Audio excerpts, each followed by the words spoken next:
কদিন ধরে একভাবে বৃষ্টি থাকার কারণে না পারছি ঘরের কাজ ঠিকমতো করতে, আর না পারছি জামা কাপড় ধুয়ে দিতে। আর যদিও বা ধুয়ে দিচ্ছি সেগুলো শোকাতে পারছি না। আর তোমরা তো জানোই জামা কাপড় ভেজা থাকলে সেই জামা কাপড় দিয়ে কেমন দুর্গন্ধ বের হয়। ঠিক তেমনই কালকে আমার কিছু জামা ধুয়ে দিয়েছিলাম, রোদ ছিল না বলে শোকায়নি। তাই দেখো সকালে ঘুম থেকে উঠেই আগে চলে এসেছি জামাগুলো রোদে শোকাতে। আর আজ ছিল মহালয়া, দেখো কত সুন্দর ঝলমলে রোদ উঠেছে। আর এত সুন্দর রোদ উঠেছে আমি তো আর হাত পা গুটিয়ে বসে থাকতে পারি না বাপু, তাই দেখো কাজে লেগে পড়েছি। প্রথমেই সব ঘরের বিছানা চাদর তুলে নতুন করে বিছানা চাদর পেতে নিচ্ছি। বৃষ্টির ভয়ে এক সপ্তাহ হলো বিছানা চাদরগুলো তুলতে পারছিলাম না। আজকে সুযোগ পেয়েছি, একদমই হাতছাড়া করবো না। আজকে সব বিছানা চাদর জামা কাপড় যা পারবো সব ধুয়ে দেবো। যেমন কথা তেমন কাজ, ঘরবাড়ি পরিষ্কার করে জামা কাপড় ধুয়ে স্নান করে একেবারে উপরে চলে এসেছি।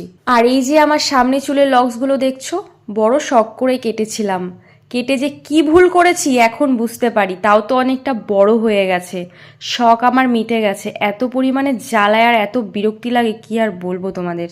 যাই হোক, দেখো ছাদে সকালে যে জামাগুলো রোদে শুকাতে দিয়েছিলাম সেগুলো সব শুকিয়ে গেছে বলে তুলে নিচ্ছি। আবারও অনেকগুলো ধুয়ে দিয়েছি, ছাদে সব ধরবে না বলে। বাড়ির সামনে ফাঁকা বাগান আছে আর ওখানে একটা দড়ি মেলা আছে, ওখানেই কিছুটা মেলেছি আর কিছুটা ছাদে মেলছি। এত সুন্দর রোদ দেখে জামা কাপড় মেলে তো দিলাম, জানি না কি হবে। বৃষ্টির তো লাইসেন্স নেই, যখন তখন নামতে পারে।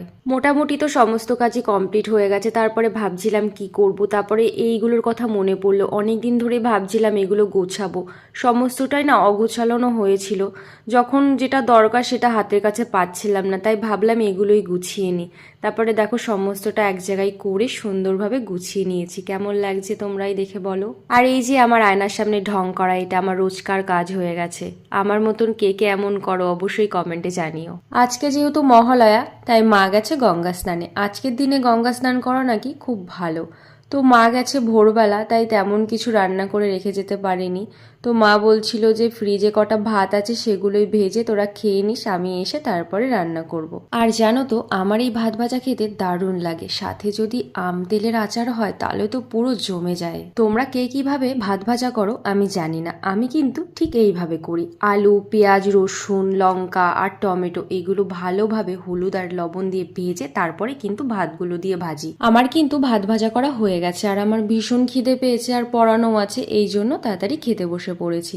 আজকের দিনটা কিন্তু আমার এভাবেই কাটলো। মহালয়া বলে যে খুব স্পেশালভাবে কাটবে তেমন কিন্তু না, প্রতিদিন যেমনভাবে কাটে আজকের দিনটাও ঠিক তেমনভাবেই কেটেছে। আর আজকে আমার কাটানো দিনটা তোমাদের কেমন লাগলো অবশ্যই কমেন্ট বক্সে জানিও। আজকের মতন এইটুকুই, দেখা হবে নেক্সট মিনি ব্লগে। ততক্ষণে সবাই সুস্থ থাকবেন, ভালো থাকবেন, টাটা অ্যান্ড টেক কেয়ার।